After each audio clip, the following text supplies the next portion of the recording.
Greetings, fellow adventurers, and welcome to Hazards and Hijinks, the interactive fantasy tabletop role-playing comedy. Thank you so much for being here. We know you could be anywhere on a Monday night, and we are so fucking happy that you are here with us. Boy, howdy do we have an adventure for you. It's gonna blow your minds. Now, Captain Good and Plenty went over the basics of the game for those who've never seen our show before, but I'm gonna go over the specifics of this adventure tonight. So this adventure tonight, we went to our Instagram and we said, first, what kind of monsters would you like our heroes to encounter? And you selected the giant crabs. I don't know what's going on in your mind, but I love the direction. I love me some crabs. I think it's some good eats, so I'm happy to see how this adventure turns out. Next, we said what kind of quest you'd like our heroes to go on, and you picked Defend the Sand Castle. So at some point, somewhere in the adventure, there will be an opportunity for our heroes to defend the Sand Castle, whatever that means. Because again, all this is made up on the spot. I didn't write anything down. Like literally, I got nothing on this page. Boop, it's blank. We're going in with nothing. But last, we're playing with this new mechanic, and I asked y'all which deck of stories you'd like to use, and you picked the Gothic ones. Ooh, there we go. Not the invisible ones, the Gothic ones. So at any point during the show, if you donate $8 for a plot twist, boom, you are going to throw a new quest at our heroes, a new plot twist that they will have to resolve immediately. It's a lot of fun. Outside of that, what do we have going on? Oh, we also threw up on our our Twitter to pick a number between 1 and 50. Y'all picked 33, and 33 says, a young boy wants your help in regaining their throne against their uncle. Hamlet is also going to play a part in tonight's adventure. So a lot going on. Thank you to everyone. If you want to do that as well, please like, follow, subscribe on all of our social medias, on Instagram, on Twitter, on Hive if you're on there, and follow us, subscribe to us here to avoid those ads and get those cool custom emotes. And if you really want to support us with what we do, join our Patreon where you can become a patron, get your name in the credits, get a lot of cool other benefits as well. All right, now let's get to the most important part of the show, the part where I introduce our players for tonight. Starting off with everyone's favorite prince. Put your hands together for Jessamyn Prince as Mildreth Mildew, the human wizard. Hello. Can you hear me?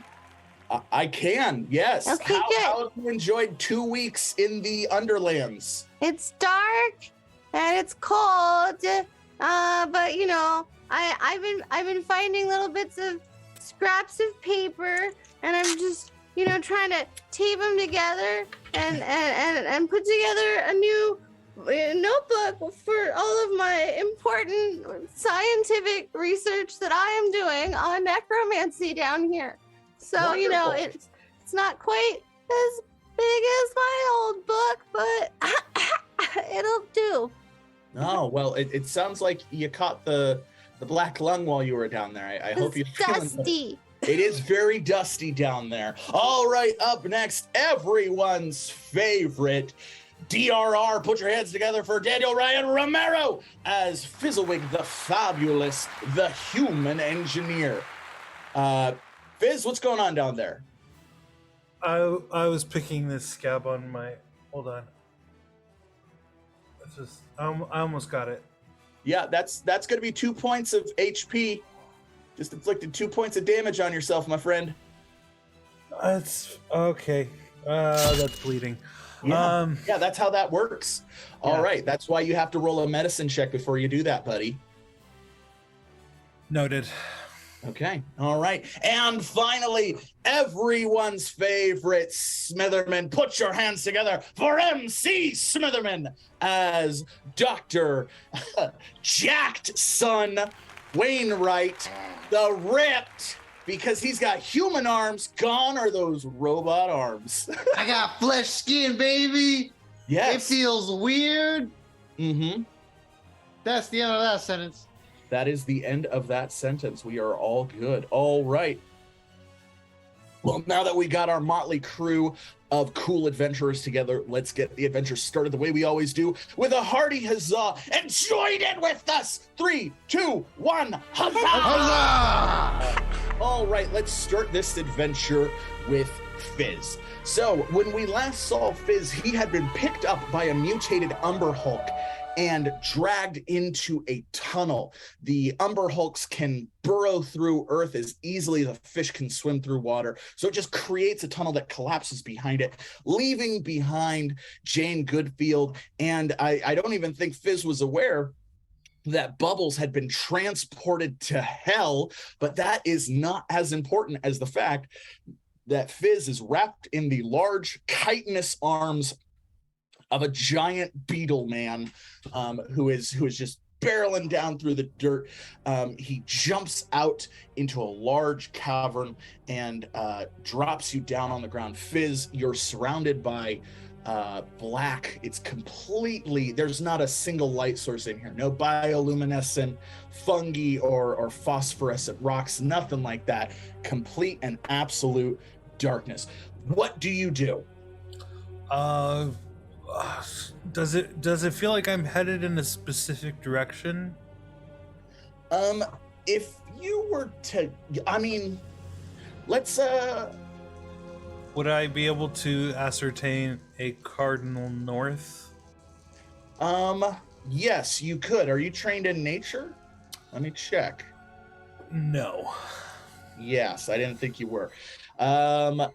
Yeah, so this is going to be a wisdom check. You're just kind of going to be guessing what north is. So I am going to say we'll set this check at 16, and we're going to roll a d20. You need to get a 16 or better on the d20 roll. We'll crush it. Here we go. Let's crush it. 13, just shy. Do you want to burn some EP to turn it into a success? Nah. All right, yeah. Well, north appears to be down. That's the only thing you know definitively, is that this cavern perhaps has its own gravity, because north is betwixt your feet. Got it. Okay. And am I headed north? Well, you were headed north, and then you came to a large cavern where the Umber Hulk tossed you aside. Got it. Okay. Well, the Umber Hulk is now gathering up. You can hear it shuffling. Like I said, again, it's pitch black. You can't even you can't see anything, but you can hear the Umber Hulk. So I take my little triangle, and I kind of like smack it in between my hands. Okay. To kind of clap on, clap off, but clap on a light in it. Yeah.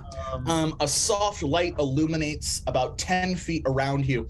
The Umber Hulk kind of shuffles back into the shadows, but you can see slick, wet rocks. Everything seems to be covered in a slick layer of moisture. Okay. It has a very foul odor that you immediately identify as the mutagen from Dr. Radisson's lab that had spilled into these levels of the Underdarklands. Okay. All right. Well, am I able to boomerang my triangle around the cavern to kind of get a look at the space itself? Yeah, let's roll an engineering check for that. All right. We'll set that check at 14. So a d20 plus 1d6 because of your training, and we'll see how you do. Oh, that's a nat 20. Well, then why don't you tell me what happens, as we just had a success. Huzzah! So what I'd like to do is frisbee it around the cavern, and it, in doing so, illuminates an exit out of the cavern. And I just start heading that way with nothing stopping me. Definitely quietly got away. Yes. So as you throw the boomerang, the Umber Hulk becomes fixated with it and begins chasing after it as it spins through the air throughout this large cavern. You can see as it illuminates like a spotlight through the cavern, you see what looks like another Umber Hulk tunnel, but this one isn't collapsed. It seems to be hole, and it seems to be your only way out of this cavern. So you quickly run towards it and jump into the hole, catching your triangle as the Umber Hulk jumps, trying to catch it, and tumbles, blocking the way back to the cavern as he tumbles into it. You slide down the hole for a little bit and crash into another cavern. This one doesn't have the smell of the mutagen, but it is very soft. Like you landed on like a what feels like a dog's tongue, but the size of a wagon cart. Can I do a animal handling to see if I've landed inside of a creature's mouth? Yes. We'll do an animal handling check. That one will be open-ended. The better you... Well, actually, you have investigation, so that would be more applicable for this situation. That would give you more information. Sure. Okay. Let's roll an investigation check. Open-ended, D20 plus 1d6. The higher you roll, the more I'll tell you.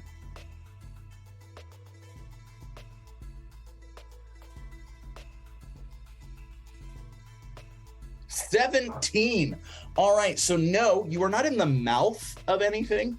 More accurately, you're resting on like the like thigh of something.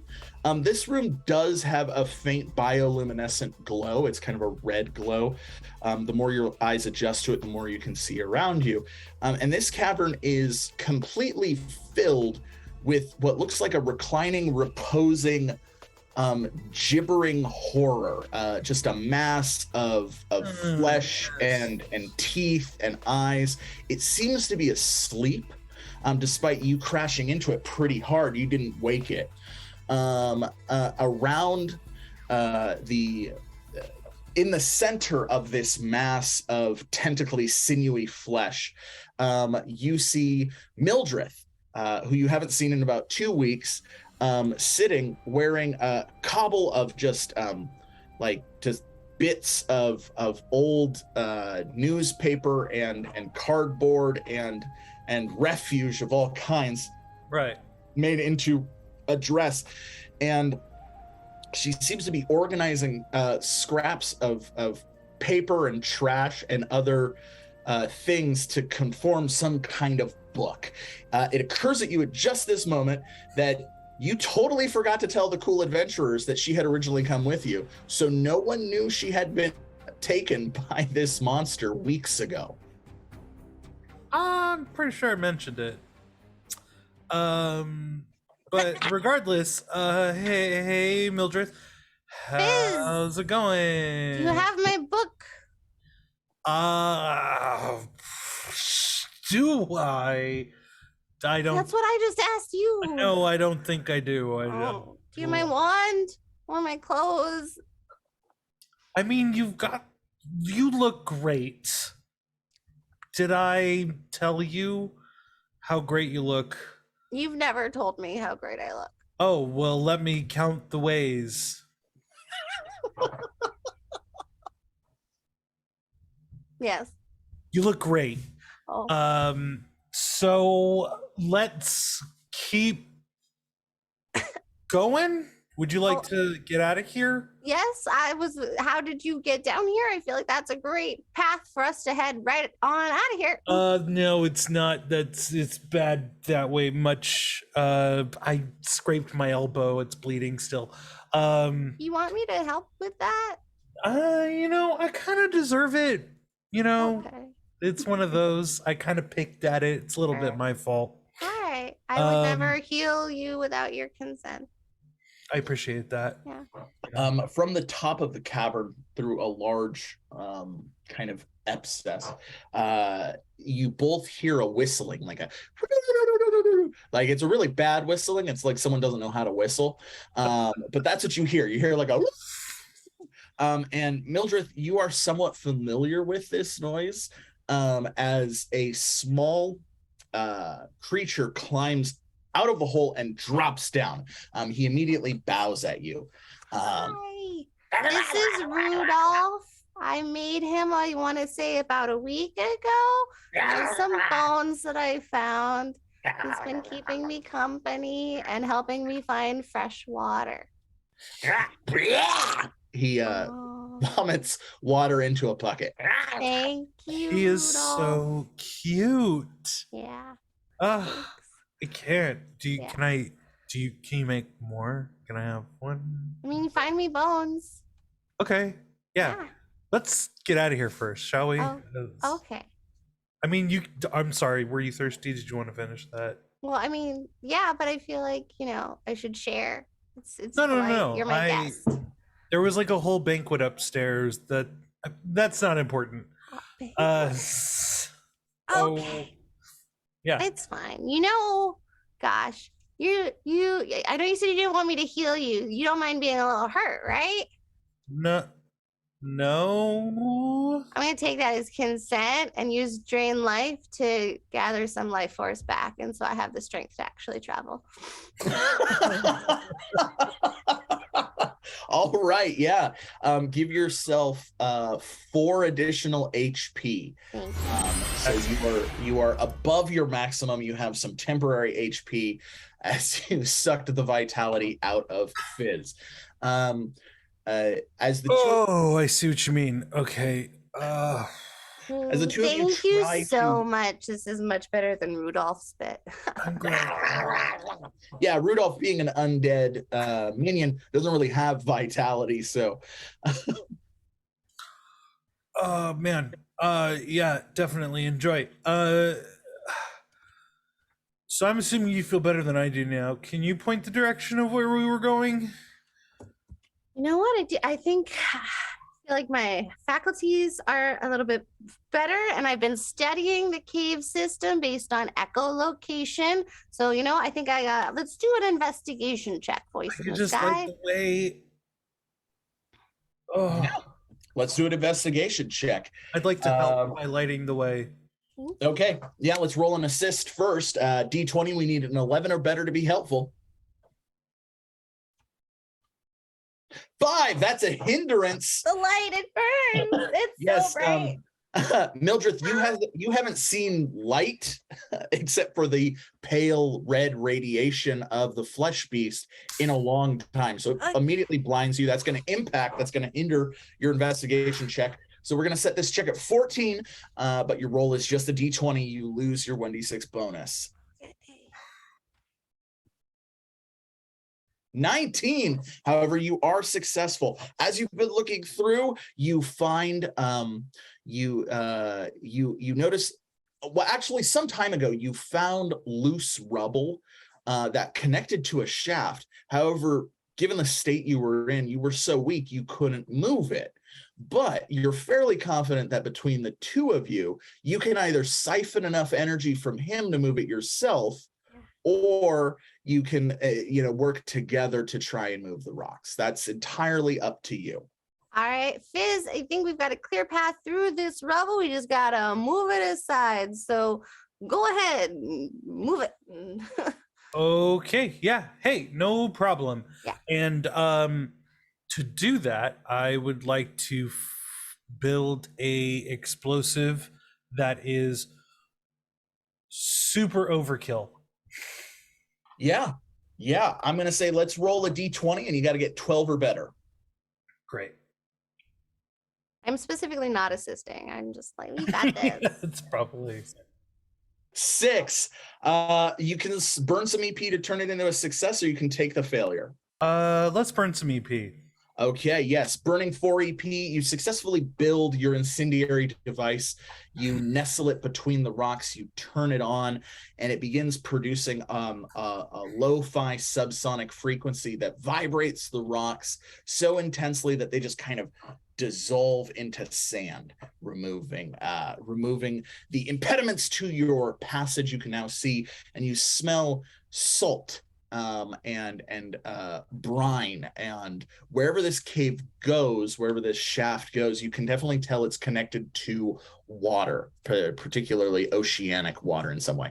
As you do, the gibbering horror, the flesh monster shifts and groans, and then immediately slides down the shaft, disappearing from the cavern. The shaft that we want to go into, it slid into? It slid into it and it slid down it, disappearing into the darkness. Can we go up it? You are at the top of it, technically speaking. So where you are is at the top, and the shaft goes down into what you assume is a subterranean absence of water, like a reservoir of some kind, like a subterranean reservoir that has seawater in it from the smells. Gotcha. I immediately start shouting after Susan, we had a deal. We would get out of this together. You get back here. Get back here. Come on. Come on. Yeah, come on, Susan. Get back right, here. You had a deal, damn it. Let's roll an intimidation check. We'll set it at 16. So 1d20 I plus could have 1d20. killed you if I wanted to, and I didn't because we had a deal. Can I assist in this? Of course you can. Let's roll a d20. Absolutely. Yeah. All right, so d20, we need an 11 or better. All right, yeah, so that intimidation is 100% hindered. Like I said, 16, let's roll a d20. No d6 on this intimidation check. I don't think she likes you, Fitz. 17, you still made it. Congratulations. Yes, the slithering, gibbering horror comes back up the shaft, grabs both you and Fizz and Rudolph, and then pulls you all down the shaft. This is my new steed. Yes, it is. Susan, the flesh beast, is your new steed. Honestly, pretty smooth ride. Right? We've been working on her gallop. Yeah, I can see that. You come to the end of the shaft, and Susan shoots out tendrils that lock into the ceiling of this much larger cavern. And sure enough, yes, it is an underwater reservoir, a large body of oceanic water. Susan dangles and kind of cups you so that you don't fall into the subterranean ocean. But you can see that this cavern is massive, miles and miles and miles and miles long. Miles and miles and miles wide, and the surface of the cavern has a bunch of like bioluminescent mushrooms growing out of it, providing almost like a starlit sky to the ocean below. So it's black, but there's those little starlights from the mushrooms illuminating the whole area and giving it kind of a surreal, otherworldly vibe. I immediately eat one of the glowing mushrooms. Of course you do. You should. Let's high, low, or middle? Low. Okay, low. Let's roll a d6. We're looking for a 1 or 2.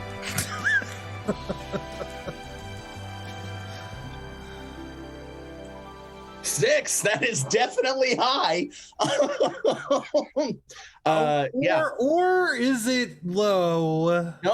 No, that is not low. So you take a bite of the mushroom, and the mushroom is extremely toxic to you. Yeah, that's bad. So you are sickened. Your total HP drops to 6, and you need to make a DC save of 12 or better to overcome the condition. But until further notice, your HP is 6. As you just begin vomiting blue glowing goo all over Susan. This is my favorite part. It's all blue and glowy. No. Meanwhile, back several miles up in Ripper's decrepit medical office that has been completely destroyed and somewhat rebuilt, Ripper is putting the final pieces on his latest invention. He is chipping himself so that he can be connected with the Scythe system. He's been having to use analog communication with Scythe, which is very annoying.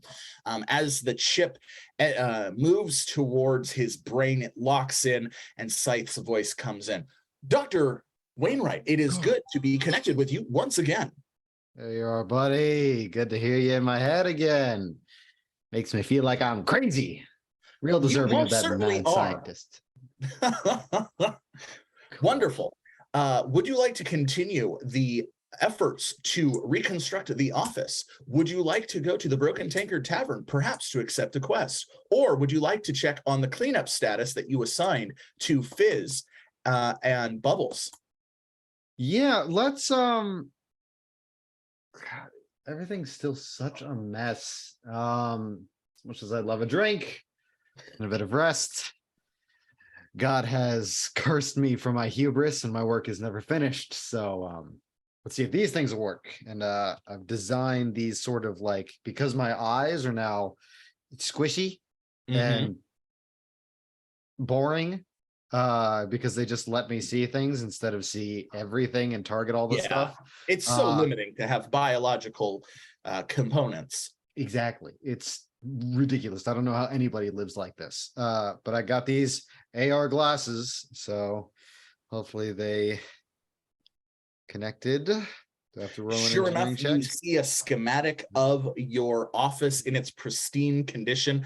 It begins denoting costs for the repairs. They overwhelm you as it just flashing red as the numbers just keep getting bigger and bigger with the repair costs.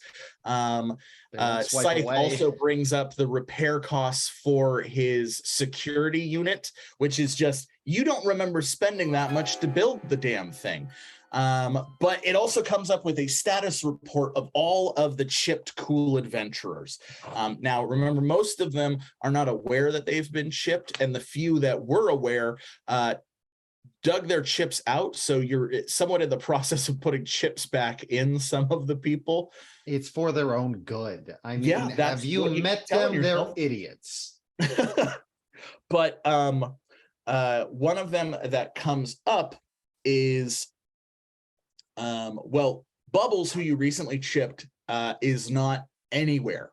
Like it's just registering not on plane. Shit. Most of them are with outside of a 10-mile radius, so it just says abroad. But it says that Fizz and Mildreth are within a 5-mile, within 5 miles of you, directly down.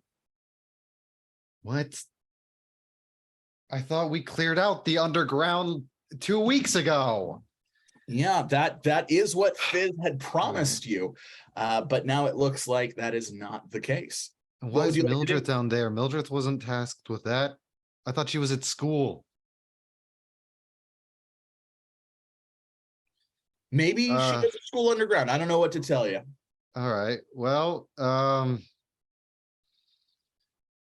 as much as, well, I was going to say as much as I trust Fizz, I don't trust Fizz.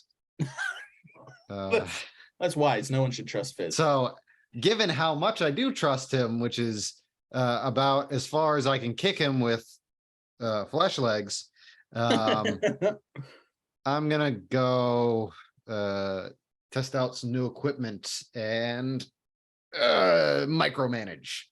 All right. Pulling out your portable elevator, you set it to Fizz's location.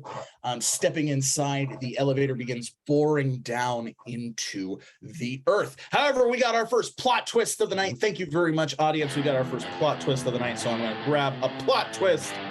All right. The door to the elevator suddenly opens as with a jerking sound, the elevator stops and you kind of tumble out of it. Surrounding you is a group of dead-eyed fish people. They have extremely pale, soft, scaly skin. Their eyes are enormous and reflect light back, clearly blind. And they all look at you at once and they go, hi. I think I got off on the wrong floor. I'm just gonna back into that. You definitely got off on the wrong floor. As you slowly step back, they mimic you kind of stepping back as well. And in the large group of these subterranean fish folk, you see the Reshaper just for a second. standing there, hooded, but you can definitely tell it's him. His breathing pipes, his glowing eye appendages, and all of the these techno pseudopods that he has, the little, for lack of a better word, tentacles. And then he quickly he like gestures to you to follow him before he disappears into the crowd. Now that is your plot twist. Are you just seeing things, or what does he want? You can answer either of those right now. You answer one, and then the other one becomes the plot twist. So which of those would you like to answer? Are you just seeing things, or what does he want? Wait, hold on. Run me through this. So I answer one of them. You answer one of those, and then the other one becomes a bonus quest for you. Cool. I'm going to answer whether or not I'm seeing things, and the answer is I'm not. Yes. Your AR glasses identify that is the Reshaper. It lists his information, his name, as he disappears into the darkness. We are now going to give you the quest of what does the Reshaper want down here in this this dungeonous portion of the Underlands with all of these blind fish folk. The elevator makes a pinging sound, and Scythe's voice fills your head. Apologies for that. We hit pure Earth Elemental. Recalibrating. The elevator will take you down to the lowest level if you would like, Dr. Wainwright. Wait a second. We hit a guy? Sure enough, a large Earth Elemental climbs up and goes, he punches the elevator a couple times, denting it. I'm just watching the debt increase. And then you are. You're watching the debt literally increase. Oh, no. He's like shaking his earth fists at you. He seems to be in the shape of like a badger, but he's like 12 feet tall and just made out of like dense iron ore. He's like, before he begins to crawl back into the earth. What would you like to do? I want him to be my friend. But he's already gone. He is already gone. So you've got Alright. 3 things in front of you. You can go down and join Fizz and Mildreth. You can chase the elemental, or you can chase the Reshaper. It's up to you. Yeah, I'm gonna go after the Reshaper because he's built a lair with blind fish people who I'm surprised are still organic. And he did it a mile underneath my lab. Yeah. Come on, dude, get a new deal. You say that as you begin running down the cavern hall. The blind fish things kind of begin wailing and kind of slapping themselves against their cheeks and their gills and dropping to their knees and just kind of like bowing at you as you run by them. Okay, I don't like how that made me feel, which was many things. All right, Kyle. You hear Kyle echo through this dark shaft of earth. The blind fish things are bowing, and they're also going.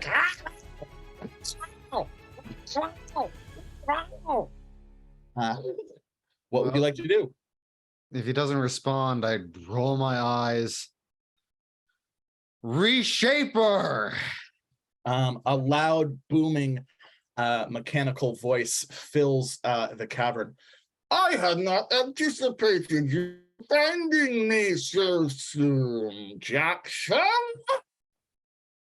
You built your crap underneath, basically in my basement.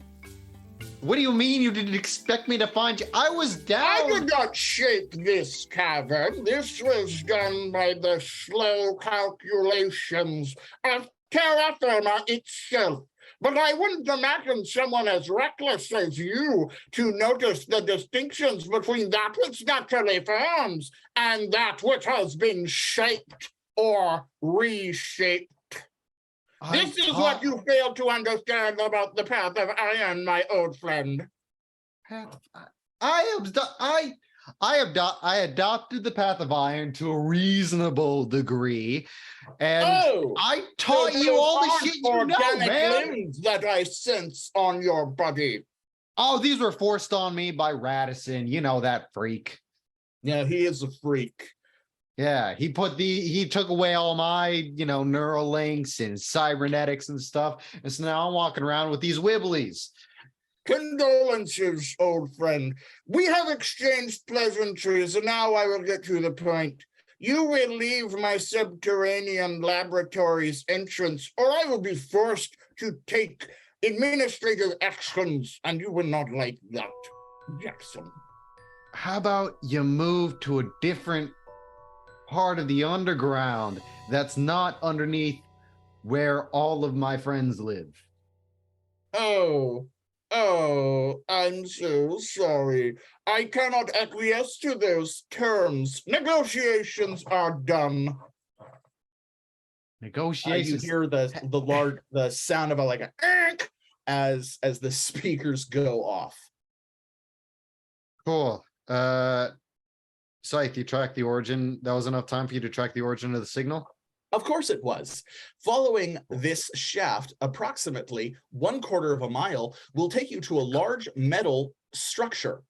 However, while I was doing that, I did notice there are approximately 75 life forms converging on your current location. Organic? That is what life form means. Well, there's artificial life.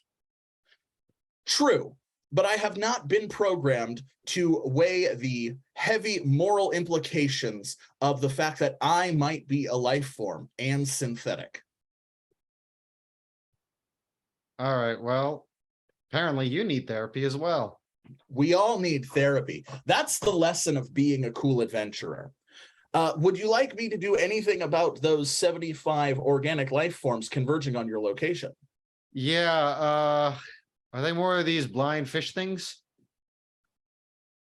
Unable to ascertain at this point. Suddenly, a spear whizzes by your head and lands on the ground. It has like fish scales and seaweed wrapped around it. New information indicates that, yes, it is the blind fish people. You turn around, your glass is producing a light, and sure enough, there are dozens of those blind fish people. However, these ones have a blinking red light right under their jaw, and you can see that this is some type of control mechanism that probably the reshaper put on them. It's beeping red, illuminating their eyes with a red glow, as well as they're picking up nets and spears and throwing all of this stuff at you. Let's roll a d6. 4. That is gonna match your AC. So with that, on a match the AC, that means you can take a free action if you burn some EP. Yeah, I'll take a free action to burn some EP. All right, what would you like to do? Burn 4 EP and tell me what you're gonna do. All right, brings me down to 9. Yeah, so I think what I'm going to do is which one of them do I want to do? Let's start off with seeing if these guys will still attack me if they can't be controlled by whatever these are, and I'm going to I've got on these gauntlets that are made of metal, and I tink them together, and then they expand and form up into like a pseudo torso suit. Ooh, and cool. Thank you. It's all about the aesthetic here. It is all about the aesthetic. And with that, with everything fully connected, now it's connected to the dimensional pocket dimension rift mechanism that's on my chest piece, not in my chest. Now that it's got all that power, it's just going to launch out a wave of electricity that's just like magnetic frequencies and stuff to see if I can disrupt whatever electrical stuff is happening over there. Yeah. Down yeah. the tunnel. Okay. I'm going to say that's going to be a free engineering check. Because you already burned the EP, we'll set this, but we still want Chance to be involved. We'll set the check at 10. So let's roll a d20 plus a 1d6. You're trying to be 10 or better.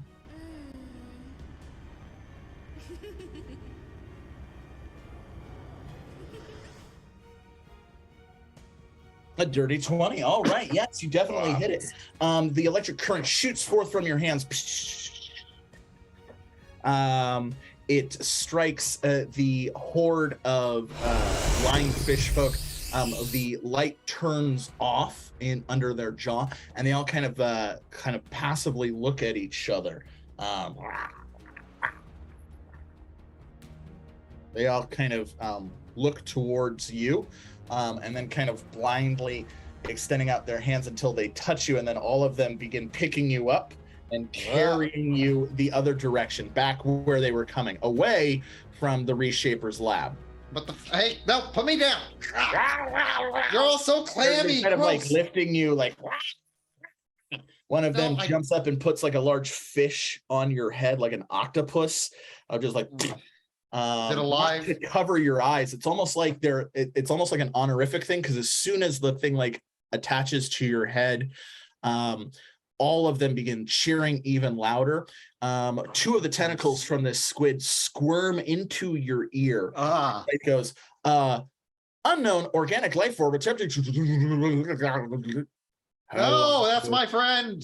Hello, I am Squiggle Bitch, and I am here to teach you the language of the Kuatoa. Is this gonna be a bit of a downer of a story? Because if so, you can tell your sad story to a duck. I don't want to hear it.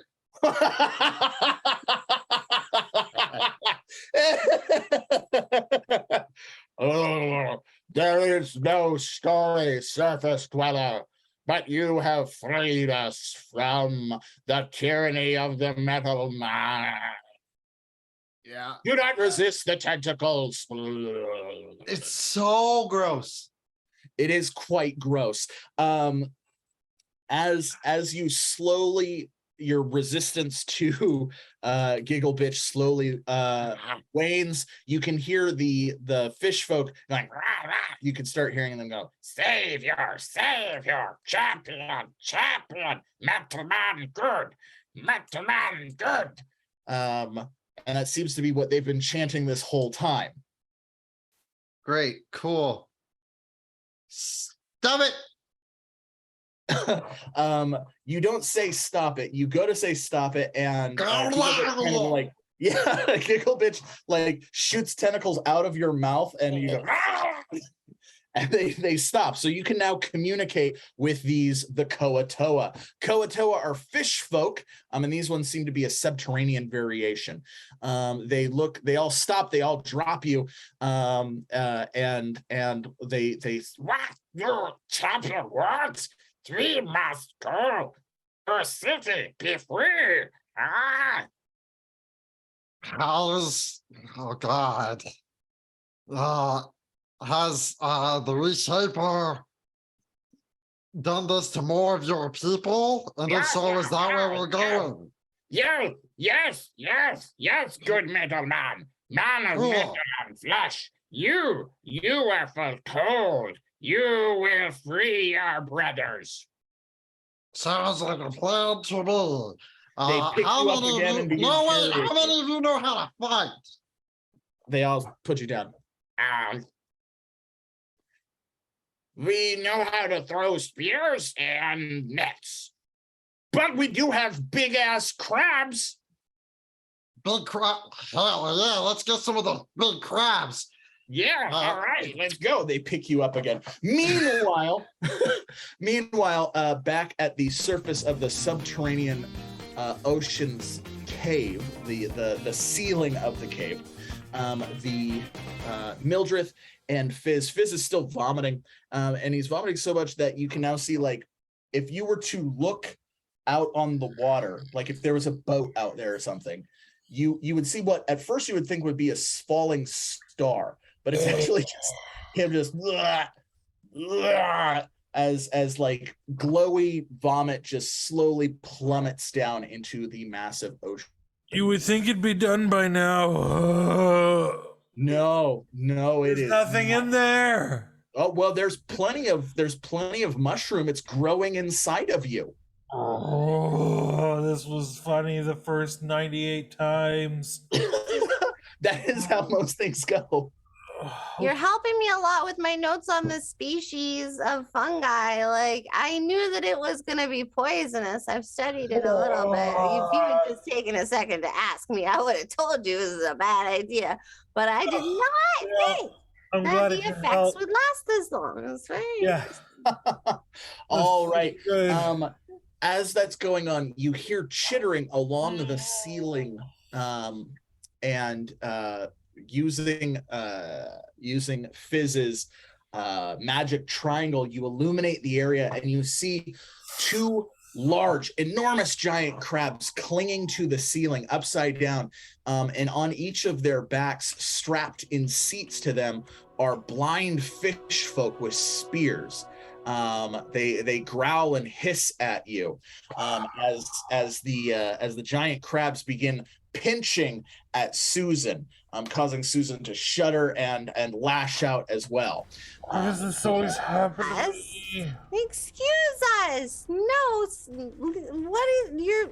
Stop it. Stop it.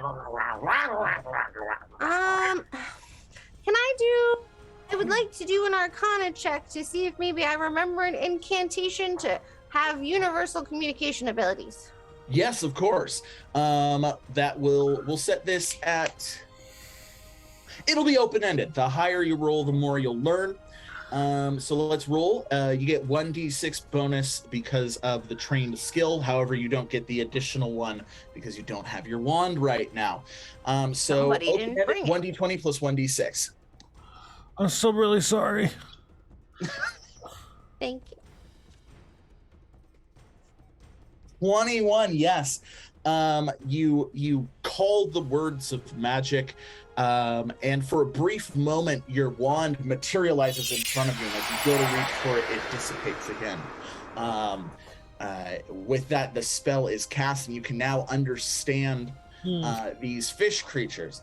What are you doing on our sky? What are you doing pinching at my flesh beast?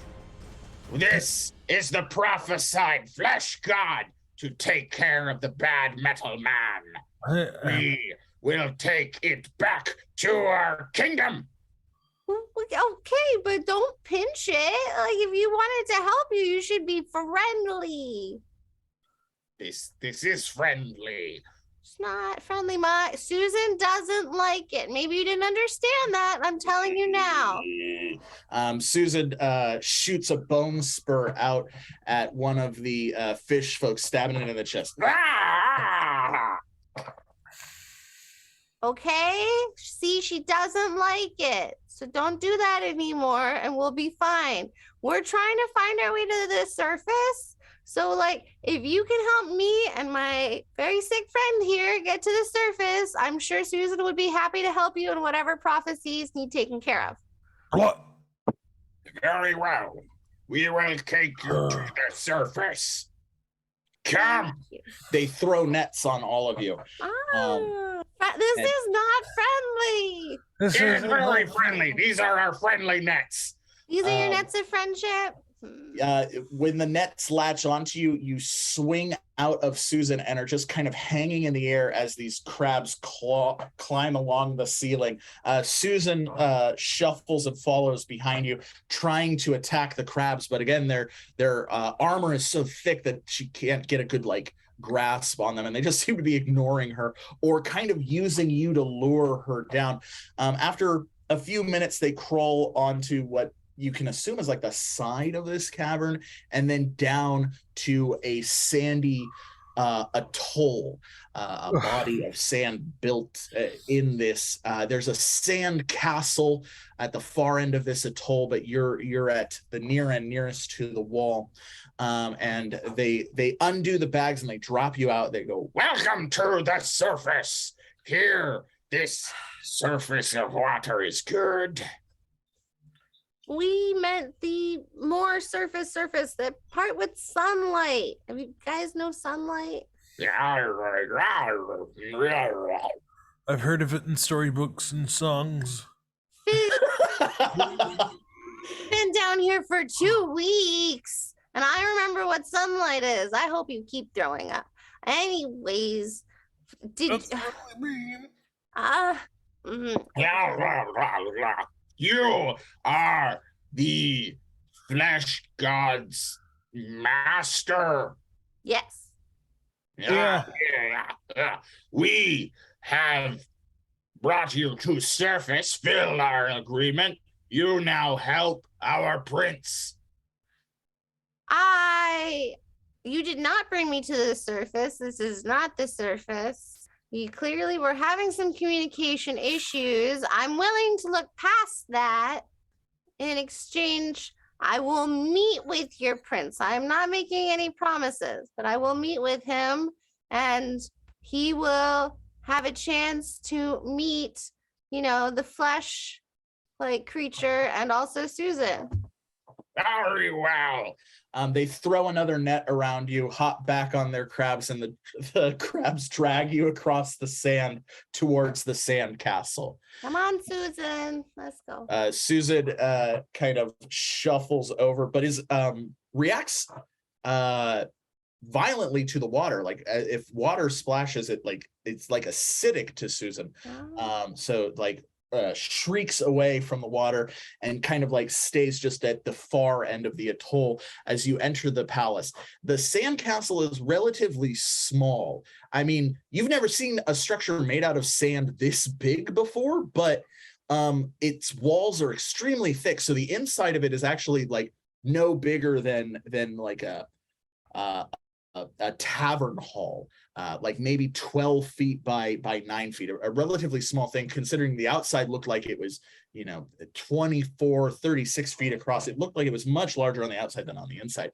And smaller on the inside. pile of sand is one of these fish folk that has a giant crown on its head, covered in pearls and coral made of gold, and it seems to be perusing a book as it gnaws on a piece of wood. It looks up at you and it goes, Visitors, forgive, I am Hamrat, Prince of the Drains, and you are my guest. Thank you for having us, Hamrat. This is my companion, Fizz, and my mount, Susan. All right. The other fish folk relay to him the circumstances by which all of you have been found, and Hamrat waddles over towards you, book still in hand. As he gets closer, Mildreth, you realize he has your book. And the piece of wood that he's chewing on is your wand. No, very well. Good. You are prophesied to come. I give you gift. You help us fight Uncle. How did you get those objects that you are holding? Your Many Majesty. things fall from the shadow world down into a real world. I don't know. We are also from the shadow world and would like to return and if you're looking to give us a gift, I feel like what you're holding is perfectly suitable. He hands you the wand. It's clearly been gnawed on, and it has a like a thick mucus kind of coming off of it. It's nice. It adds texturing. The book showeth many things free our mind from Uncle and Iron Man. I will not part with book unless you help us with Uncle. Can I take a minute to make a save against these mushrooms? Yes. Let's roll a d20. We need a 12 or better.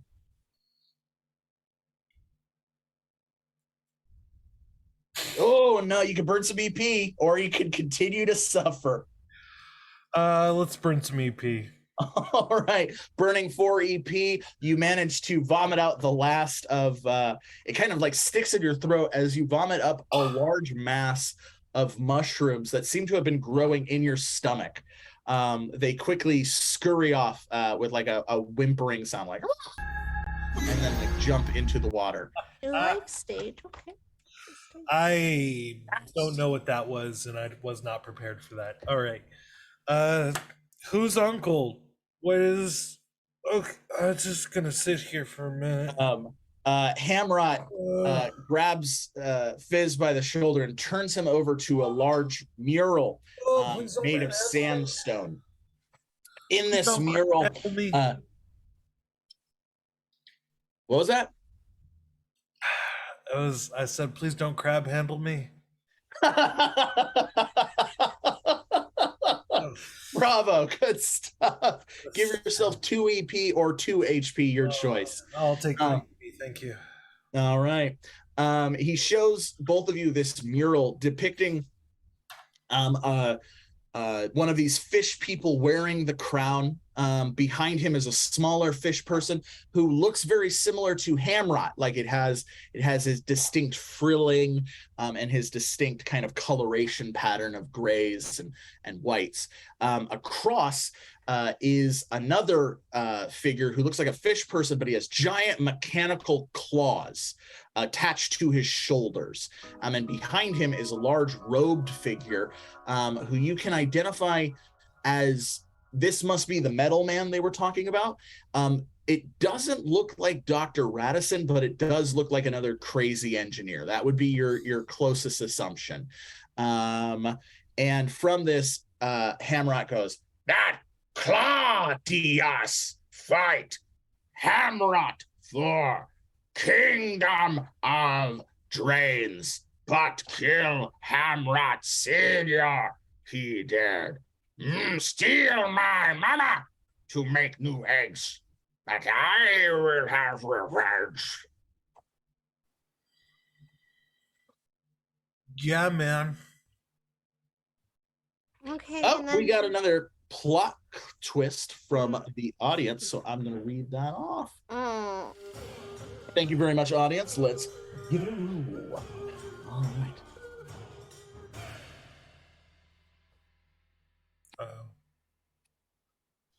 Not a good one. Next yeah, no, I don't like that one either. No. Oh yeah, I haven't figured out the mechanic of how this is going to work. So take your time. Just find a good one. You know. find a good one, right? Yeah, no, the one I pulled definitely wouldn't work, but maybe What's that voice in the sky? Timmy's in a well. We're in a well. Suddenly, all of the fish folk drop to the ground and begin drawing geometric shapes in the sand. They feel compelled to do this. As you watch them form the shapes form what looks like a map, perhaps a subterranean layout of the area you're in, perhaps a blueprint of something. Will this compulsion stop when the map is done, or do they want to stop? Which of those two would you like to answer? The other one will become a bonus quest for you to go on. They don't want to stop. Keep drawing forever. Yeah, eternal crab drawings. So they begin drawing ad nauseum. They stop. You try and pull them away, but they keep drawing, and they drop this labyrinthian like map.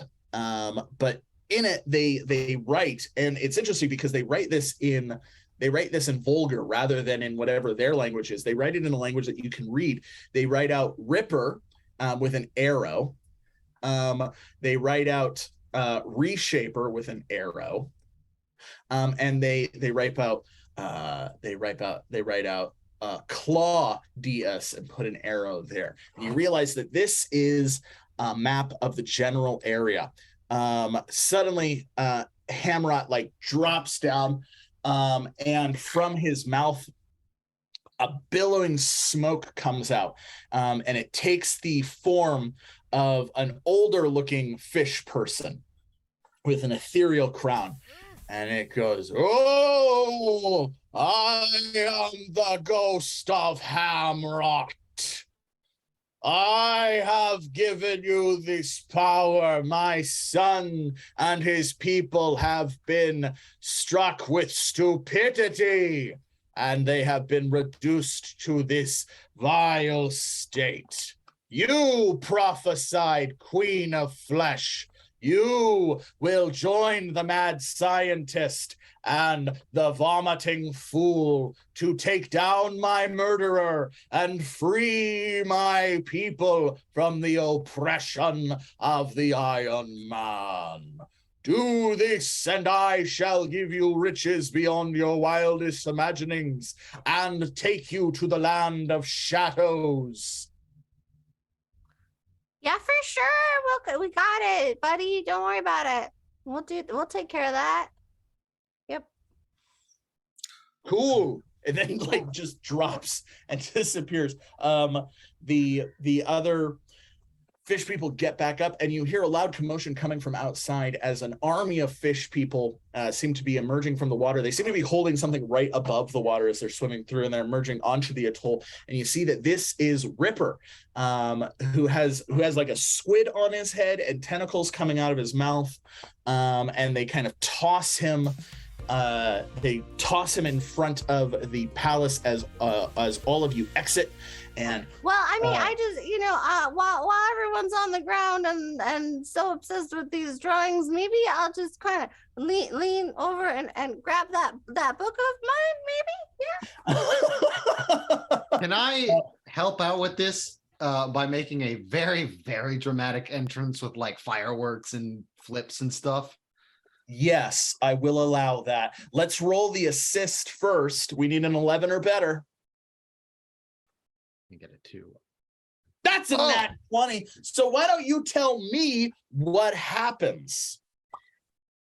Who, me? That's your nat 20 now. All right, yeah. 20, that's how it works. So I think like in leading up to this, as we were going down, I was taking measurements of the Kuatoa and was like, all right, Scythe, we've been working on making suits, automate these schematics, and then deliver them down with these various drones. And so I've had, I don't know how many of them there are, but maybe like a dozen of them are now in like Iron Man suits, essentially, that are like for Kuatoa, and I'm in my own, and we come out of the water and like they fly around, and I'm like, all right, guys, it's showtime. And we do this big like Blue Angels flyby, and then we land, there's like rock music playing, and it's like, what's up, everyone? It's time to rock and roll. I could have worked more on that line, but instead I was building suits because I'm not a cool doctor. I'm a big reader with no friends, but I've been talking too long. Just long enough, my friend. And then, yeah, you got that. Yes, in that over the top and also self-deprecating entrance, Mildreth was able to replace her book with the rummage book that she had made during her 2 weeks of claustrophobia induced madness, without Hamrot being any the wiser. The three of you kind of briefly explain why each of you is down in this underground ocean, and realize that all of you, through circumstance and fate, seem to be on the same quest. The only way to get to the Reshaper is to take out this Claudius guy, and that will enable all of you to travel to the surface. With that, you come to the conclusion that it is best to work together, and you begin to set out. Where are you going? Are you going directly to Claudius? Are you going to the Reshaper? Or are you going to another point of interest that was on the map? Well, okay. So first things first, I was promised big crabs. Oh yeah, no, there are tons of big crabs. Yes. They climb down from the wall. They climb out of the brackish ocean, and these are enormous crabs. There's about evolution keeps making these, so they must be the best there is. Yes, the ocean does keep making these things, whether you want them or not. Yeah, there are about 6 crabs. Did you want to do something with them, or are you just like geeking out at crabs? I mean, also, like, I do just like crabs. They're pretty sick. They got the big claws. They got the eyes. They go whip whip. That's pretty great. They do. They walk from side to side. They don't walk forward. And they're all about that exoskeleton, yeah, which I'm now vibing with. I'm going to improve their exoskeleton with an exoskeleton. Where there are these cannons I designed that were going to be for a suit for me, but the recoil was so strong, I nearly shattered my spine on a mountain as I went bang and went into it. But these crabs are big and heavy. They can take the recoil. So I want to give all the crabs a giant cannon that's on one of their pincers so that when they like click it, it'll go. Okay, like yes. Squeezing out a bullet. All right. This is going to be an engineering check, so let's roll the engineering check. We'll set it at 18 to get all 6. If you do lower than that, I'm only going to give you some. If you get higher than that, they're going to have even cooler shit attached to them. Yeah. So let's roll that D20 plus that 1D6. Oh, you're just a little shy. Bump it. Yeah, you can burn 4 EP and we'll turn it into success. You don't get additional cool stuff, but you do have the cannons mounted on all 6, as well as they have a heavier armor. They are just ready to go. Also, the 6 Koatoa that you built the mech suits for, they climb on top of them, and their mech suits integrate with the armor and begin piloting them. And so they like lift into the air. The jets off of the Koatoa mech suits like propel the crabs into the air, and we got a crab air force going. Crab Force 1, baby. Fizz, what do you do? I would like to add to their arsenal a way to gain knowledge. And the best way that I think I can do that is I create a small crab automaton that, when attached to somebody's head, reads everything in their brain. Unfortunately, the only way that it can do that is by copying and then destroying the original origin of the idea. Yeah, so it essentially fries the brain of anybody that they attach it to, but they gain all the knowledge of that individual. I love it. Yeah, let's roll an engineering check to build this bad boy. I'm gonna set the check at 12 because I really want this to exist.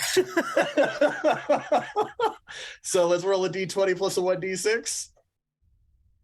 Oh, you'll have to burn some EP to make it exist. How much EP do I need to burn to make this a real thing? 4 EP to make it a real thing. Done. We're making Pinocchio a real boy today. Yes, you put the fine touches on the crab automaton, and it beeps to life. Beep, beep, beep, beep, beep. It then crawls over. It crawls onto Rudolph, the undead minion that Mildreth had built, and it immediately like locks brains with it and then Rudolph collapses into just a pile of bone as the crab goes, I am Rudolph now. I have understanding. I will serve both you and Mistress Mommy. Clack, clack, clack, clack, clack, clack. I require more knowledge. Broken. I forgot my name. It gave me some weird new name I've never heard before. That's weird. Bro, you should fix it. Anyways. Old memories fading, only memories that remain. The long nights, Mistress Mommy weeping, lashing herself with whips, while Susan cries in ecstasy. What is going on? It's really broken. You're I've never been prouder you're a of bad anything. engineer. You should never make things. I mean, I am a bard by trade, so Yep. He is a bard by trade. You were invited to the conference. I was there. Invited is a strong word. I was invited to the conference as well, so I don't feel like that was, a metric. See, of anything. see. Yeah. It's not just them.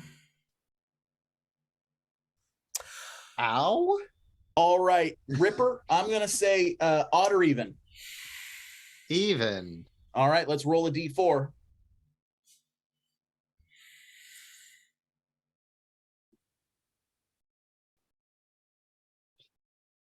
Oh, no, it fell off. You got an odd? All right. As you are kind of bickering as to why and who and where was the Engicon 1022, there's a loud rumbling, and the sandcastle just begins dropping some of its sand structures on it as an enormous cannon fire shoots towards one of the flying mech crabs, crashing into it, causing it to explode. You can see in the illumination of the explosion on the dark, lightless water is an enormous ship that is also a giant, like, lobster, and it has cannons on it. And it's swimming towards, and on the top of it, on its little head, kind of guiding it, is what looks like a fish, like one of the Koatoa, but he has robot eyes, and he has two giant robot claws attached to his shoulder. You can assume that this is Claudius, as we have now come to the defend the sandcastle portion of the adventure.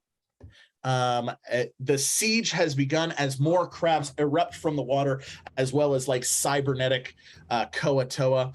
Let's roll a d6 as they attack with the element of surprise. 5. That is going to hit everybody. That hits Mildreth and Ripper by 1, and that hits Fizz by 3. So when it hits you by 1, you can take 1 point of damage, or you can have something weird happen. Which would you prefer? I'll take the damage. I'll All also right. take the damage. They burst out and they begin shooting like shards of metal attached to like dead fish. Those strike each of you for 1 point of damage. All right, now beat you by 3, Fizz. So Fizz, you can take a good amount of damage, or you can have something bad happen. Something bad. All right, something bad. I am going to say that the enemy gains advantage on you for 1d4 rounds. So let's roll a d4.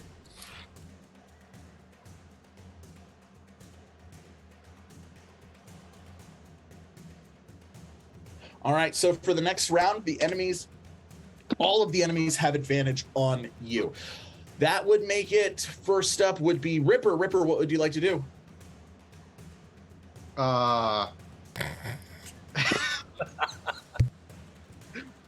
What? Well, you got something to say, Fizz? You mushroom eating, vomiting, freakazoid. You got babies now. I'm out of here. You weren't even a part of that. Get out of here with that. I saw them run past me. They were You screaming leave about how those mushrooms alone. They did nothing to you. they were talking about how God and their father forsook them, and they named you as both. They've I been put my telling helmet everybody. on and I fly up with my crabs. The attack is 1. Ah! I'm gonna say that is a standard attack. Are you attacking the oncoming horde of mechanized Koatoa? Are you going for Claudius himself? Are you going for the lobster ship? As those are 3 separate things. Quick, before I target lock, are we supposed to kill Claudius, or is Ham Short supposed to do that? Hamrot, you see, runs towards Susan and jumps atop Susan. Susan like forms fleshy wings and begins flying into the air, and then kind of shifts into like a giant fleshy jellyfish as it continues to fly through the air towards Claudius. You can deduce from this that while you can assist Hamrot fighting Claudius, it is his fight, not yours. Cool. Then he shouts back to you, "Defend the sand castle!" So you have to defend the sand castle. Yeah, all right. Defending the sand castle. I'm going to I'm going to fly along the coast and just drop a bunch. I start unloading not bombs, but the reverse of bombs. They're little like arcane shield mounts that'll land and then web together and.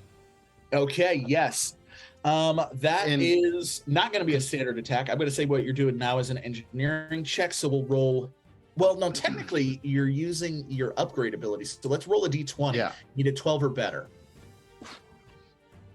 Would this count as what is it? Augments or for the Go-Go Gadget special action to be doing something that is not associated with engineers, which is creating a magical barrier? Mm-hmm. Yeah, that is essentially what's going on. Okay, so it's a d20 plus a d6. No, you don't get the d6 bonus. It's just a d20. All right, you got an 8. You can use EP to turn it into a success, or you can take the failure. This is important. I'm going to turn that into a success. All right, burn 4 EP as you turn it into success. The shield surrounds the sandcastle. It's going to provide immunity from damage to it for 1 round. So as the swarm of mechanized Koatoa, they immediately bump into this force field, and it's just keeping them out. So for this round, the rest of your compatriots don't have to focus on the shield, and the shield will stay up until the beginning of your next turn. All right, that would make it Mildred's turn. Mildred, what do you want to do? Oh gosh, I think I'm just gonna summon a ghost army. That sounds fun. Oh yes. Let's roll the d20. 7. Yes, you hold out your hands as your wand illuminates with necromantic energy, and you summon forth an army to match your rage that you feel in this moment. And a ghostly ship emerges from the water and kind of flops up and down as a bunch of ghost pirates, these are goblin pirates, come running across the water, and they run towards it. They're like, "Report up for duty. What do you need?" Hold off the horde. "You heard of boys. Fish is back on the menu." And they begin attacking. So they are going to do 6 points of damage to the oncoming horde every round that they are up. And every round we'll roll a d4 to see if they remain active or if they dissipate. All right, that would make it Fizz's turn. Fizz, what would you like to do? So right now a force field surrounds the sandcastle, so it's pretty well protected. Mildreth has summoned a ghost goblin army of pirates, and they're attacking the horde of mechanized Koatoa. Hamrot is fighting Claudius. What would you like to do? About time. Not fighting Claudius. Sorry, what was that, Mildreth? Where did you go? We're in the middle of a battle. I had to pee. It actually was really rough because it turned into a poop because of all the mushrooms, but we made it work really quick. Anyway, Cheese whiz all the way. I have. You don't want to go back there. Let's just. I'm not gonna go back there. Did you bury it at least? Like Yeah. that? Well, yes, but Okay. also. You didn't do it in the ocean, did you? I mean, it's a big giant toilet. That's all it is. That's Only all fish that can do happens in that. there is all of the gross things that we are upset about. Anyway, All right, hang the on. force Hang on. field Fizz. is Before we get to clearly that. resonance based, so I'm going to use my go-go gadget move to hit my triangle at the exact opposite noise canceling frequency to get rid of the force field. Wait, All hold right. I on. was Yeah. paying attention. Wait, Let's roll hold on a a- second. Let's roll a D20 on that. We need 12 or better. Wait, did we need that? That's my force field. Oh shoot, dang. If only I was paying closer attention from the Are you fucking kidding True. me? Critical success. Why don't you tell me what happens? I spent EP on that, motherfucker.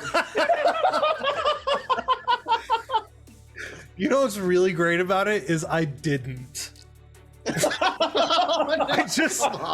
got an auto critical success. I'm going to kill you. That is not the first time I've been threatened.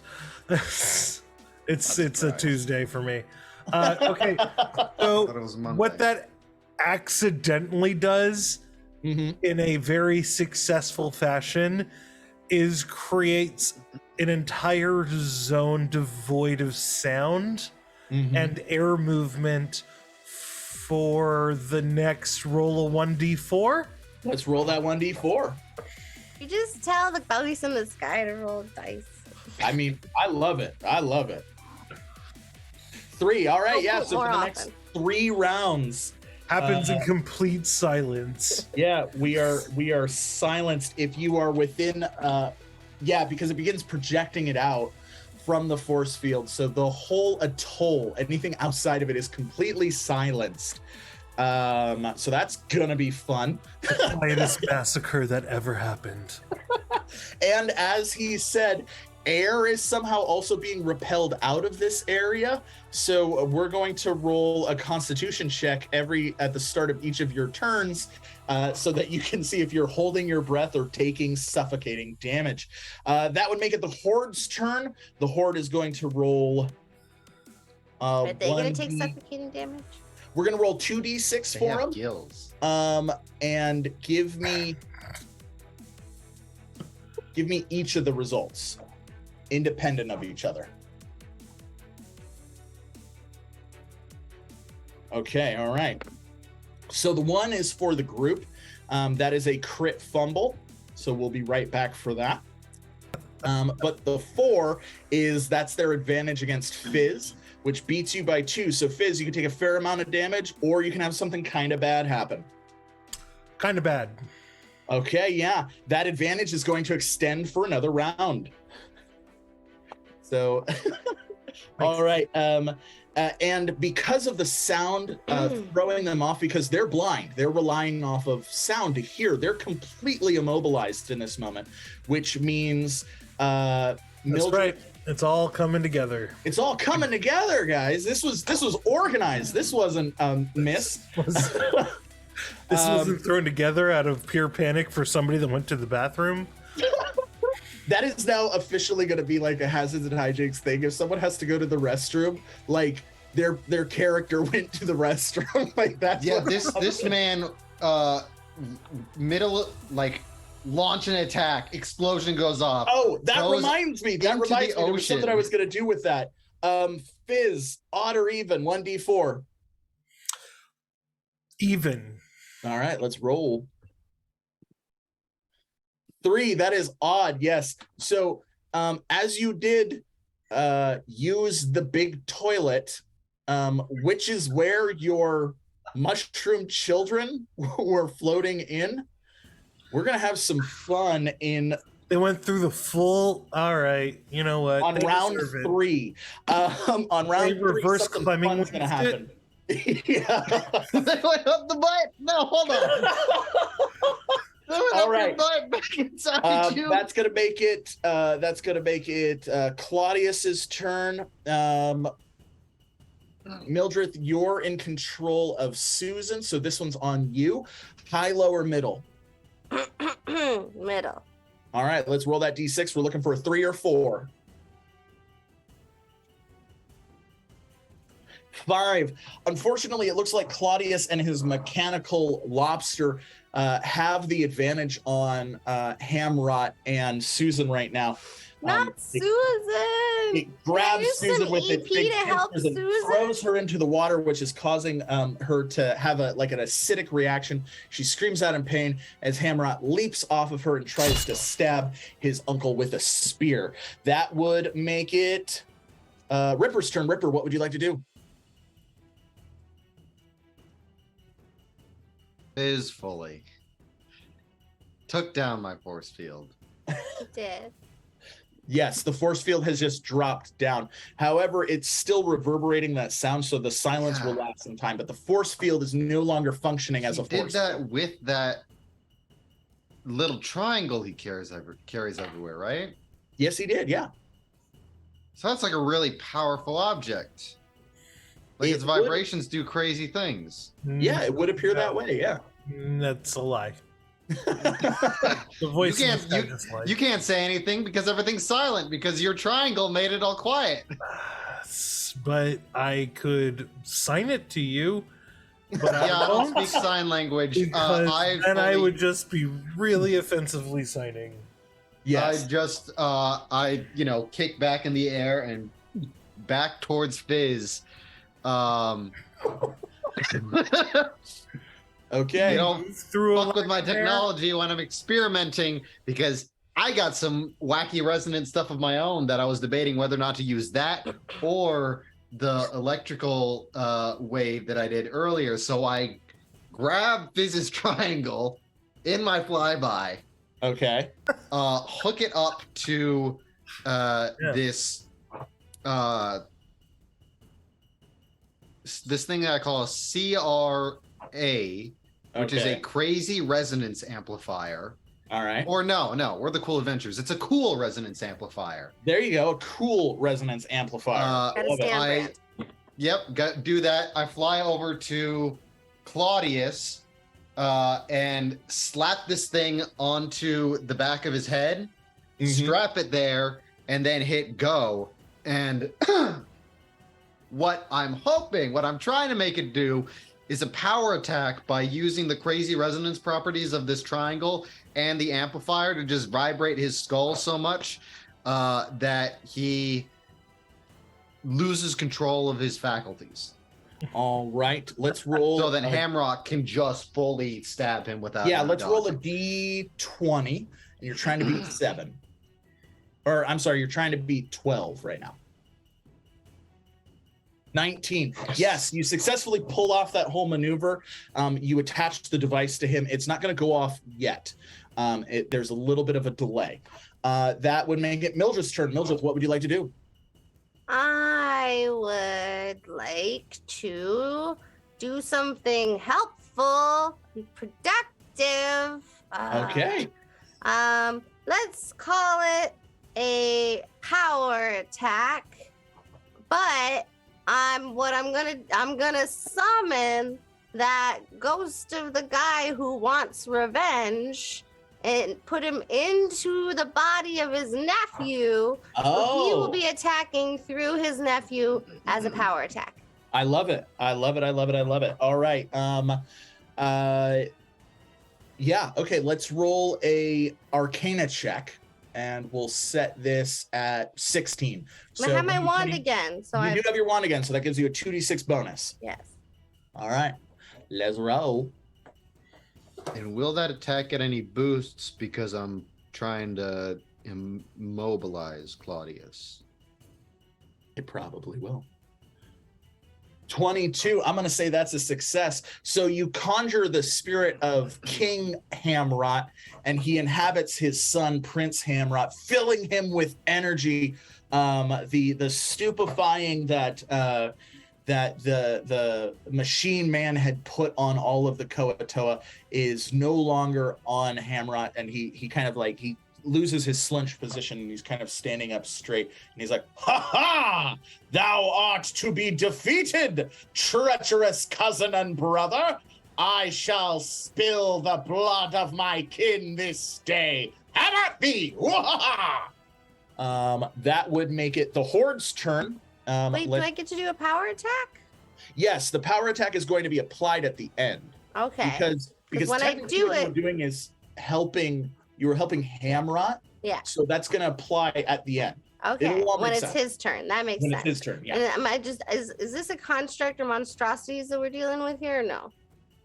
Yes, it is a construct of monstrosity. So when I do the power attack, it's going to be 4d6. It's going to be 4d6. That's right. Hey, look at you! Look at you looking at your notes and stuff. Look at I'm you go. so good at note taking. You are so good at note taking. That would make it the Horde's turn. The Horde. Let's roll. So they're silent. So Fizz, odd or even? Odd. All right, let's roll. Yes, it works. They cannot coordinate an attack because the silent aura has blinded them. So they don't even know. They start hitting each other. They just kind of fall down. Even the crabs aren't able to coordinate anything, giving an opportunity for the allied forces to drop down and just decimate them. So they just rip through the Horde. And again, the castle is defended for another round. That would make it your turn, Fizz. Fizz, what would you like to do? Well, now that I'm stripped of my only weapon, I'll try to get it back. Don't fuck with my shit. You can just take 5, Fizz, you know. How would you like to get it back, Fizz? Boy, no. Go back in the ocean and take another dump. Ripper's right. In a very rare moment, Ripper is right. Hey, hold on a second. It's all right. I read his dissertation on acoustic wave flanotics, and it's He misspelled flanotics. yeah. He literally forgot to carry the 2. Like, I don't want to embarrass him. Stop smart shaming Ripper. He's trying his best. I'm not a bard. I've read a lot of dissertations, and it was whoa. Yeah, it was. I'm going to ruin both of your lives. The map is embarrassing. Alrighty, so All right, what are you doing, Fizz? Man, what can I do devoid of anything useful? 4. Let me This tell shouldn't you. be anything new to you. Well, I mean, if you're so reliant on the triangle, you Really probably have a device that automatically, like brings the triangle back to you. You would imagine that, right? You would think that. You would think that. Okay, But so I you don't have don't. I've suggested magnets that. But you in do the have past. you do have a crab automaton who's just like That no, I made that for them. That's theirs. It's I thought here's that the was thing Susan. is I'm a giver. Voicing this guy. That's really what I am deep down. Yeah. So what I'm gonna do is I'm gonna attempt. You know what? Is there a rock on the floor? Of course there is. Yeah, I'm gonna throw a rock with like all of the grace that a bard can throw a rock. Yes. I love that you are specifying it thusly. What is the rock's intent? What is it trying to do? The rock. Okay, so actually, what the rock is a small kind of what's the word I'm looking for here? Like a type of derisive theater where I am in the rock explaining my detachment from my own triangle and how I am quite literally useless without it. Okay, yes, perfect. Then let's roll a performance check. D20 plus 1d6. We're gonna set this check. This is gonna be open-ended. That would be a D6 if I had performance. That's right, you don't. So we're gonna instead use your fugue state, and we're just gonna try and beat 12 on a D20. Is it my fugue? I like the idea of just a straight D20. It is just a straight D20. I feel like it requires the D20. I feel like He wants a higher DC. All right, fine. Your DC is set at 16. Let's roll the D20. Oh, thank you. You got it. I mean, why stop there? Why not make the DC 20? Can I assist? It's 12. That was the original number you had to beat. You got 12. Son of a bitch. So you failed. You can burn some EP to turn it into a success, or you can take the failure. I feel like the failure explains everything that I needed. Yes. No. So you throw the rock poetically. Yeah. And it skips across the surface of the water, striking Ripper as he dips down after he drops the device. It smacks him in the head, and he tumbles into the water, tumbling into the black ocean. It's at this moment that from behind you, something grabs your crab, and you turn and you see a large mechanical man with he's not quite an Ironborn because he doesn't look like a Simon, but he's not like Radisson. Radisson still had pieces of flesh on him. Like, this dude is just a robot, but there's something off about him because you know constructs pretty well, and this is not a construct. He grabs the crab and he begins running. What do you do? Am I on said crab? No, the tiny little crab automaton? No, it's like this big. Oh. It sits on people's heads and steals their memory. He What would you like to do? That crab. Rudolph. That crab. Okay. I thought I was sitting on a random large crab, and he just picked us up and started running away, and I was like, what is happening in this fight right now? All right. Because that would be weird. That's where. Also, I'm on Classic hazards and hijinks. That's pushing Players the don't know limits what's of going on. We believability. did it. Super not following the. All right. Okay. Yeah. I mean, he clearly needs it more than I do. So. No, that. All right. Cool. You just kind of wave. Yeah.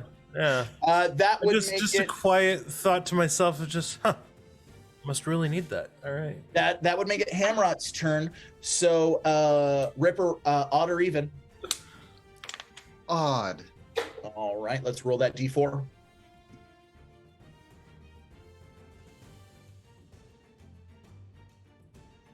Three, that is on. Finally. All right, so the bomb detonates, doing 3d6 damage to Claudius as Hamrot stabs him with the spear. In addition to that, let's roll the 4d6 from Mildreth's magically enhanced attack. So that's 76 in total if you want to roll them all at the same time, or roll them in however you wish. Be sure to go, everybody thank Tyler, our channel familiar, taking care of all the dice rolls. Thank you, Tyler. You're the best. I only want to tell you different.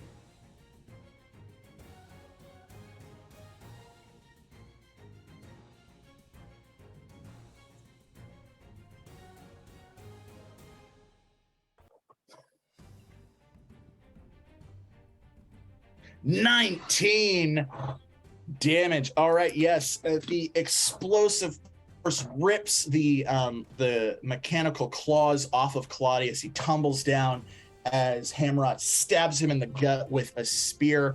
All of the ghostly energy channels through, and he explodes. Viscera just flying everywhere as all of the mechanized Koatoa, the red under their jaws turns off, and they just kind of stand around stupefied. The mechanical lobster begins trying to grab at Hamrot, allowing Susan to get out of the water and kind of reform itself. The siege is over. You have successfully defended the sandcastle. So huzzah on accomplishing that. However, the chaos is still being prompted. You have the giant mechanical lobster in the water trying to get at Hamrot. And Ripper, as you come out of the water, you see the reshaper is running away from the scene, and he has something in his hands. That would make it your turn, Ripper. What would you like to do? This man is just hoofing it Yeah. on sand. Yep. He built himself a whole body and didn't put in a jetpack. This is exactly why I cut ties with him. He thinks that we are so limited by organic bodies, but then builds a mechanical body that is more limiting than an organic body. I fly over his head and drop an EMP on his butt. Did he build himself a butt too? Technically, it's just flat. It's Yeah, flat no, all the way down. he's got no booty. Damn. Booties are irrelevant to the path of iron. All right, yes, let's. That's why it sucks. That's a power attack. So let's roll 3d6 as you drop the EMT on. Actually, no, you're trying to immobilize him. So let's roll a d20. We're trying to get 12 or better.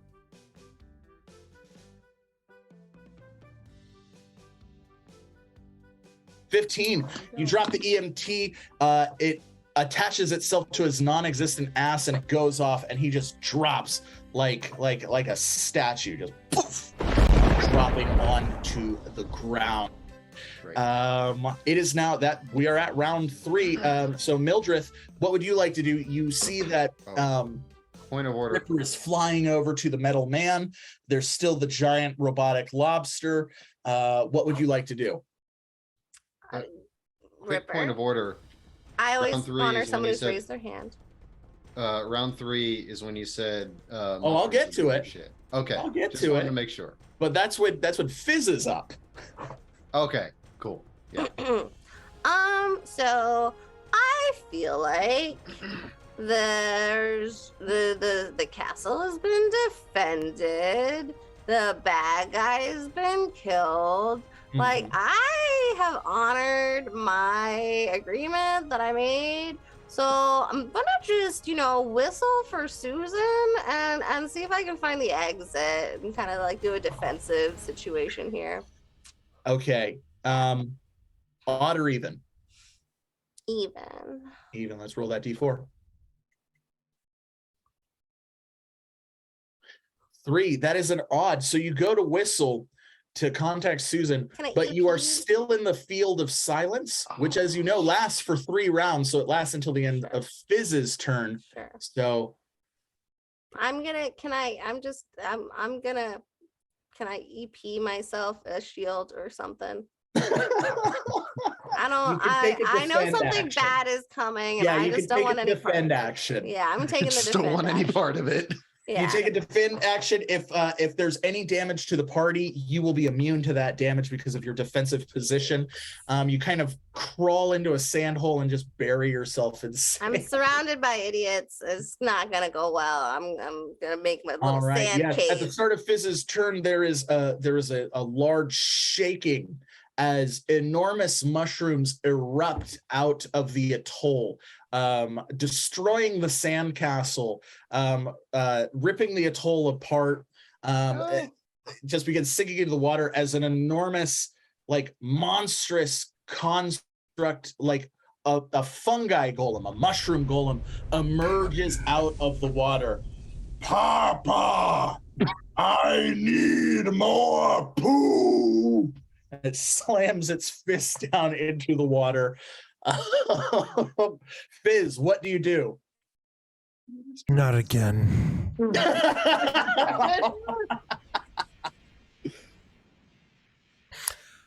Can't be again. So I throw the vial of mutagen at it. Oh, okay. Okay. This is gonna make it so much better. Let's roll a d4, odd or even. Odd. Okay.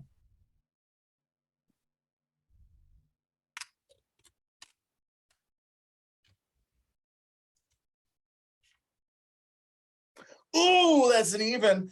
So you throw the mutagen at the mushroom golem, and it strikes the mushroom golem. I don't know what your intent was, but it causes intense rapid mutations. And it has turned into, it drops down, and it is a black dragon. You have successfully summoned a big bad evil monster. Congratulations, Fizz. Thanks. It breathes forth. What is that? It breathes forth a Did you say, plume what of is toxic that? dragon breath. What is Let's that? roll a d8, and that is going to hit everyone except for Mildreth. So let's roll a d8 and see how we do. And the me. It Did the won't. audience It won't hit pay me. for a big bad evil monster? Or did we do that to ourselves? No, he used his magic item, and if his Yeah. magic item fails, it summons a big bad evil monster. Cool. Because, yeah. Of course it would. I want to. So what was that roll? 6. Ooh, fuck. All right. Ebs, Ripper, that beat you by 2, so you can take a fair bit of damage or have something kind of bad happen. I can't afford for bad things to happen. I'll take the damage. All right. You take 4 points of damage as you build up something, a rebreather, but some of the toxic fumes get in your lungs and cough up some blood. Fizz, that beat you by 4, so that's a lot of damage or something really bad. Really bad. All right, really bad. Really bad for life. The Can we get that made corrosive into a t-shirt. breath as it's coming towards you is catching the sand and melting the sand, and so the sand covers you and petrifies you. You are immobilized. You are frozen in place, and you can't take any actions. You will die in 2 rounds of suffocation unless you can somehow break out of this. So that is where you are right now. Mildreth, it went right over you. You're under the sand. Yes. All right. That would make it Hamrot's turn. So who helped out Hamrot this round the most? I gave him 4d6. Yeah. I'm gonna say it's Mildreth. All right, Mildreth, odd or even? I gotta even. Okay. If it fails, it's on you. That's the thing. I'm like, I thought I was getting a boon here, but apparently I only have a 50-50 chance at a boon. It's better than the 1/3 chance. Okay. If no one was helpful, I'd give you a 1/3 chance. All right. Thank you. What we get?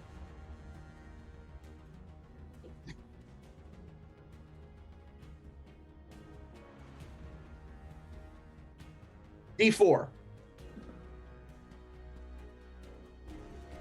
3. Oof. That is an odd. All right. Yeah. So, and you called for odd, right? I would disagree, Fizz. Anyways, yeah, I said odd. Okay. Well, then you get it. Yes. The black dragon is immediately smashed into by its side, like T-boned by the giant iron lobster. And the lobster's pincers grab its neck and grab its tail. As you see, Hamrot is now in control of the iron lobster, and Susan descends on top of the black dragon and envelops it in its Euclidean amorphous fleshy mass. It just immobilizes, Epidermis completely is the strongest immobilizes. organ. this, yeah, it's just like it's consuming it as it's pinned in place. You have successfully defeated the siege. You have completed all of your objectives, and you are victorious. Huzzah! She's back, baby. One of the Koatoa comes up and smashes Fizz with an oar, causing all of the sand to fall off of him. He gasps with a big breath of air and begins thanking everyone for their support, as he was clearly the winner of this. He clearly helped the most. Yep. Ripper, you land next to the immobilized body of the reshaper. Scanning, you can see that his mechanisms are coming back online from the EMT. You turn him over, and what do you say? Man, you know, we used to be friends. And it hurts a lot to see you doing this to yourself. I'm not going to kill you, but you should definitely look. And I pull out a little like transponder thing and hand it to him. Talk to him. He's helped a lot of people. You gave him sight. I give him a link to Sight's therapy program. Dr. Wainwright, would you like me to begin therapeutic treatment for He's got a lot to unpack. Reshaper? He's got a lot to unpack. Help him out with that. Unfortunately, doing a initial survey of this life form, there is no cognitive function in his modified brain. Did this? He bounced out of his drone? You look and you see a crab robot, a small crab robot climbing the walls and disappearing into a crag. As was that? as a voice echoes, We will see you again next time, Wainwright. All right, now I'm gonna kill him. He had his chance to heal. I did my job. Arguably, he's dead. A recording device emerges from his chest and begins playing a message.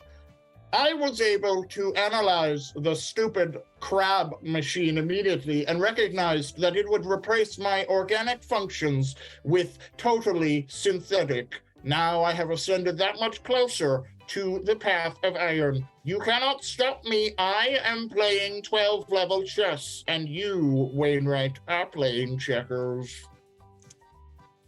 Yeah, because 12-level chess is a fucking dumb game. Its rule book is thicker than my toned ass that I have because I didn't build myself a body with no butt. I have afforded you 12 seconds for a reply, as I assume you have forgotten that this was a pre-recorded message. Game, set, and match, my friend. It then explodes. Mildreth, the second time this has happened in as many weeks. Mildreth, Susan has successfully consumed the black dragon. Good girl. Taken the form of like a fleshy dragon monster. Hamrot thanks all of you for your help. He gives you each a large pearl. If you crack this pearl, you will summon the first of the surface world. That's right. That's what you call yourselves. Okay, cool. And with that, the ghost of King Hamrot comes out of his son.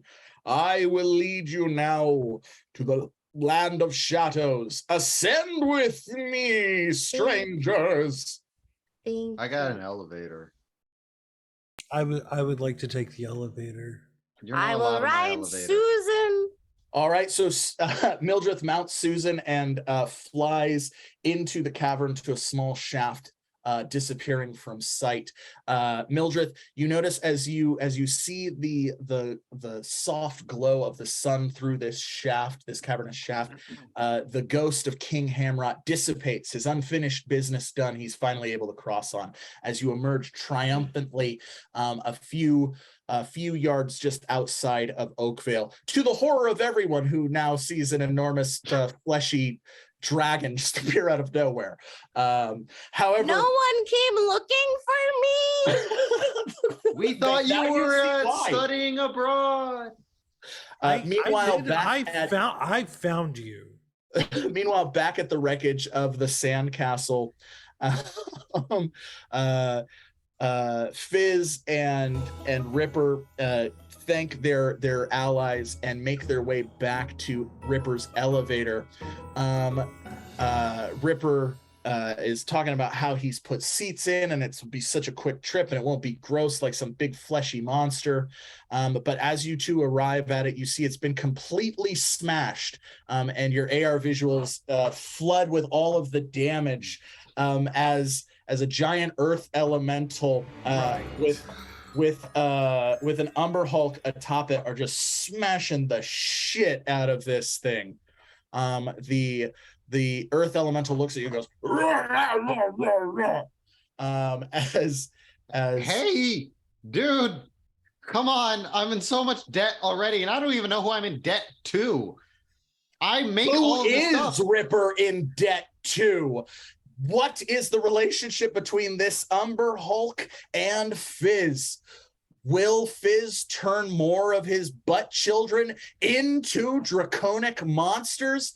And will anyone ask if Mildreth is okay? These are mysteries and more to be uncovered next time on Hazards and Hijinks. Wowie, wow, did we have a great show. So we accomplished our quest from the audience. We accomplished both of our plot points that were thrown at us. So I'm going to say we earned 3 level achievements tonight. No, we also did our initial plot card as well. So that's 4. We got 4 level achievements tonight. Congratulations. Thank you to everyone who donated. Thank you to everybody who liked, followed, subscribed. If you want to like, follow, subscribe, see what we do, head on over to Twitter, head on over to Hive, head on over to Instagram, follow us at all of those. We are at Hazards and Hijinks. You can follow us there. If you want to watch this episode again, catch it here anytime you want, as long as we got it. We also have a YouTube with every episode we've ever recorded on there. You can check us out there. Please follow. We're trying to get 100 subscribers. That would be great.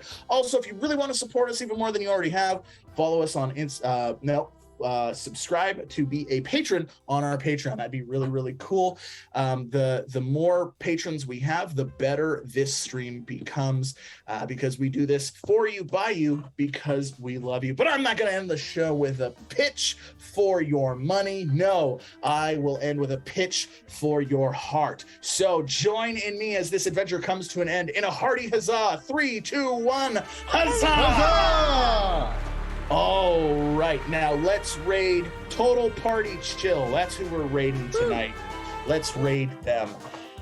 Oh, Hero, are you a man of your word? I am. Yeah, you. Ripper gets an Put it in. immediate level up. Level up. Well. Level 6, baby. All right. Was it halfway? Was it past the halfway point? I don't know. It was past the halfway point. I mean, the show went longer, so Yeah. you could argue, but I said it was could after the argue first that. half hour. One could It was argue after the first that. half hour. As long as we get through. Thank the you first again half to hour. our cast. Thank you again to our channel familiar, Tyler. Be sure to catch his streams. That would be great. You can find a link on that underneath in our info section. It suggests who to follow. He is Interstish. You should definitely follow that. And catch our next show. It's gonna be awesome. Bye. Boy, boy, Why? boy, boy. Bye. This thing's. No, it's okay. Hi, Hooray. hi, hi, hi. It's brought to you by I can't. I probably can't say that. I get in trouble for saying that. Flesh constructs. Find yourself a flesh. Total party chill. They are, yeah.